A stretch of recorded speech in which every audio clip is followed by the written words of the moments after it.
كما صليت على إبراهيم وعلى آل إبراهيم إنك حميد مجيد اللهم بارك على محمد وعلى آل محمد كما باركت على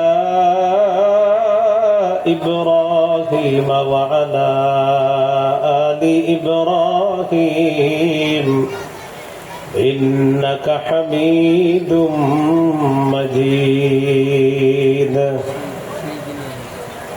মাদ্রাসায়ে মুহাম্মদিয়ার উন্নয়ন কল্পে অষ্টম বার্ষিক ওয়াজ মাহফিলের সভাপতি আলহাজ মুফতি আরশাদুল ইসলাম আলমগীর, মহাসচিব জমজম নুরানি তালিমুল কোরআন বোর্ড বাংলাদেশ, উদ্বোধক আলহাজ কাজী মাওলানা খন্দকার রকিবুল হোসেন, সুপারিনটেন্ডেন্ট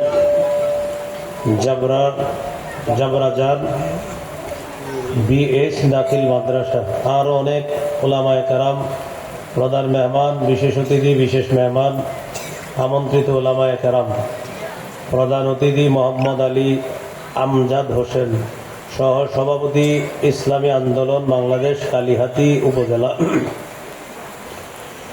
উপস্থিত হযরত উলামায়ে কেরাম, মুসলমান ভাইরা, আল্লাহ তাআলার দরবারে শুকরিয়া আদায় করছি। আল্লাহ আমাদেরকে মাহফিলে উপস্থিত হওয়ার তৌফিক দান করেছেন, বলি আলহামদুলিল্লাহ। আপনারা অনেক কষ্ট করে এখানে বসে আছেন, অনেকে দাঁড়িয়ে আছেন অনেক কষ্ট করে। গোপন গুনাহ ছেড়ে দাও। গুনাহ মৌলিকভাবে দুই প্রকার, তারকুল মা'মুর ওয়া ফি'লুল মাহজুর। করণীয় বিষয়গুলা না করা গুনাহ, বর্জনীয় বিষয়গুলা করা গুনাহ। যেটা করতে হবে এটা না করা গুনাহ, যেটা ছাড়তে হবে এটা করা গুনাহ। করণীয় বিষয় না করা গুনাহ যেমন সূরা বাকারার 41 নম্বর আয়াতে আল্লাহ বলেন, ওয়া আকিমুস সালাতা ওয়া আতুজ যাকাত, তোমরা নামাজ কায়েম করো, তোমরা যাকাত আদায় করো। দেখেন এই আয়াতে দুটি আদেশ, এক নামাজ কায়েম করো, দুই যাকাত গুনাহ।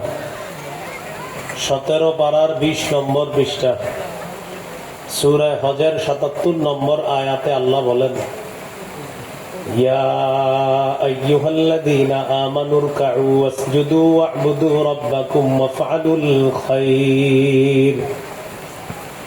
হে ঈমানদারগণ, তোমরা রুকু করো, তোমরা সাজদা করো, তোমরা তোমাদের রবের ইবাদত করো, তোমরা ভালো কাজ করো। এই আয়াতে আল্লাহ 4টি আদেশ করছে। রুকু করা আল্লাহর আদেশ, এটা করণীয় না করা গুনাহ। সিজদা করা আল্লাহর আদেশ, এটা করণীয় না করা গুনাহ। রবের ইবাদত করা এটা আল্লাহর আদেশ, এটা করণীয়, এটা না করা গুনাহ। ভালো কাজ করা আল্লাহর আদেশ, এটা করণীয় না করা গুনাহ। আয়াতে 4টা হুকুম। 1 নাম্বার রুকু করা, আল্লাহকে রুকু করতে হবে। 2 নাম্বার সিজদা করা, আল্লাহর সামনেই মাথা নত করতে হবে, আল্লাহকে সিজদা করতে হবে। 3 নাম্বার রবের ইবাদত করা।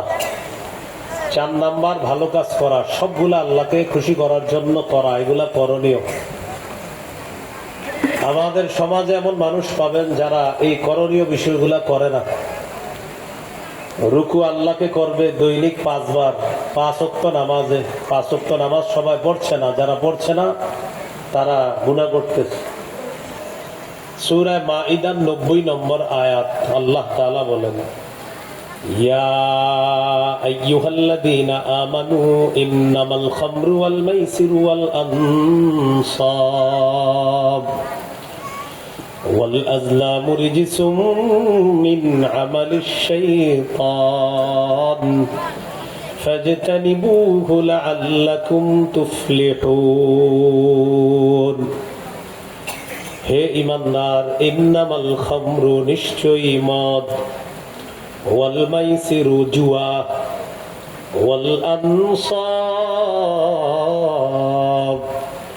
মুসলমানদের জন্য দেব দেবী ওয়াল আজলাম, ভাগ্য গণনার যে স্বর আছে, এই ভাগ্য গণনার স্বর, ভাগ্য নির্ণায়ক স্বর ইত্যাদিতে বিশ্বাস করা এগুলা বর্জনীয়। আয়াতে 4টি বর্জনীয় পাপের কথা আল্লাহ বলছে। 1 নাম্বার মদ, 2 নাম্বার জুয়া, 3 নাম্বার মুসলমানদের জন্য দেবদেবী, 4 নাম্বার ভাগ্য গণনায় বিশ্বাস করা। এই 4টি হলো বর্জনীয়, কেউ যদি এগুলা করে পাপ। 1 নাম্বার মদ, মদ দ্বারা যত মাদক দ্রব্য আছে সব নিষিদ্ধ, ইয়াবা, বাবা, গাঁজা যা আছে সব নিষিদ্ধ, হিরোইন, ফেন্সিডিল, আফিম, কানাডা ড্রাই এগুলা সব নিষিদ্ধ। قال رسول الله صلى الله عليه وسلم لا يشربن ناس من أمتي الخمر يسمونها بغير اسمها। নবীজি বলেন, আমার উম্মতের একদল মদ পান করবে, মদের নাম তারা পাল্টায় দিবে। মদ পান করবে, মদের নাম তারা পাল্টায় দিবে। আওয়াজ বাড়ায় না। গাঁজা, গাঁজা, এই গাঞ্জাখোররা এই বছর আবদার জানাইছে বাংলাদেশের জন্য গাঞ্জা বৈধ করে দেওয়া হয়। এই বছর আবদার জানাইছে গাঁজাখোর যারা, একটা জায়গা আছে প্রতি বছর ওখানে মানুষ গাঁজা টানার জন্য যায়, এরা বিশিষ্ট গাঞ্জাখোর, তো তারা আবদার জানাইছে গাঁজা যেন বৈধ করে দেওয়া হয়। এই কথা আবার দায়িত্বশীলদের মাঝে আলোচনা হয়েছে। তো দায়িত্বশীলদের মাঝে একজনে গাঁজার পক্ষে সাফাই গাইতেছে, এক লোক, এক আইনজীবী। তখন ওই এলাকার পুলিশ সদস্য যারা, তারা বললেন, আপনি মাদকের পক্ষে কিভাবে কথা বলেন? তখন ওই এলাকার ওই আস্তানার এক দায়িত্বশীল মুরব্বী দাঁড়ায় বলে, গাঞ্জা যদি না চলে 30 জন লোক আসবে না। ওনার কথায় বোঝা যায় ওখানে সব গাঞ্জা টানতে যায়। উনি গাঞ্জা না হলে 30 জন লোকে আসবে না।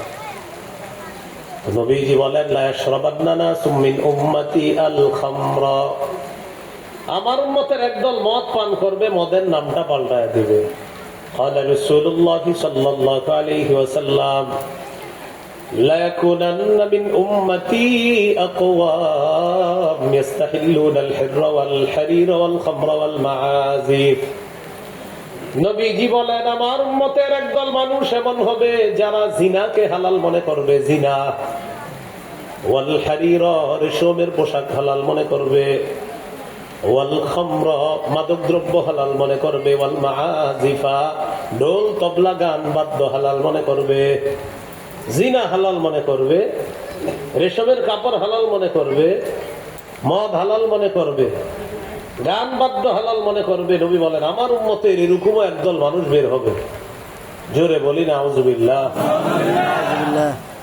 তাহলে আয়াতে 4টা বর্জনীয় পাপের কথা আসছে। 1 নাম্বার মদ, 2 নাম্বার ওয়াল মাইসির, জুয়া। জুয়া বর্জনীয়। জুয়া কাকে বলে?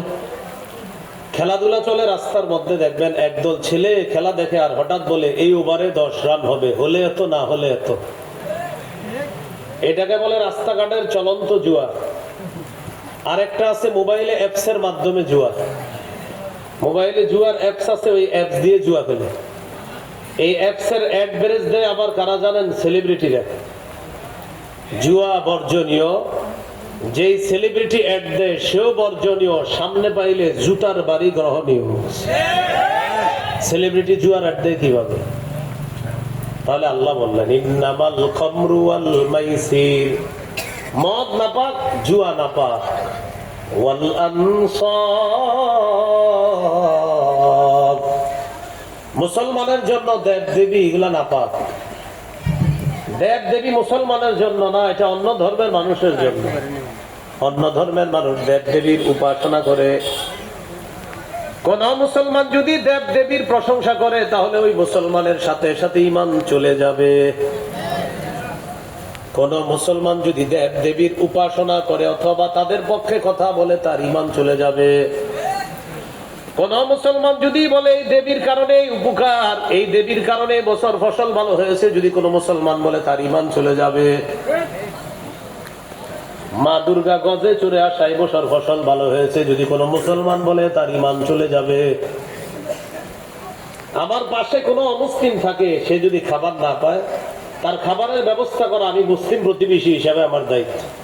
আমার অমুসলিম প্রতিবেশী যদি চিকিৎসা সেবা না পায়, তার চিকিৎসা সেবা এটা আমি দিতে হবে। আমার মুসলিম প্রতিবেশী, আমার অমুসলিম প্রতিবেশী, সে যদি হসপিটালে টাকার অভাবে যাইতে না পারে, আমরা মুসলমানরা টাকা চান্দা তুলে হলেও তারা হসপিটালে নিব। আমার অমুসলিম প্রতিবেশী ছেলে মেয়ে নিয়ে বিপদে আছে, তার পাশে আমরা দাঁড়াবো। আমার অমুসলিম প্রতিবেশীর উপর কেউ যদি হামলা করে, এই হামলা মুসলিম হিসাবে আমরা প্রতিহত করব। কিন্তু আমার অমুসলিম প্রতিবেশী যদি শিরিক করে, আমি মুসলমান সেই শিরিকে অংশগ্রহণ করতে পারি না, সেই শিরিকের পক্ষে বলতে পারি না, সেই শিরিককে শুভেচ্ছা জানাতে পারি না।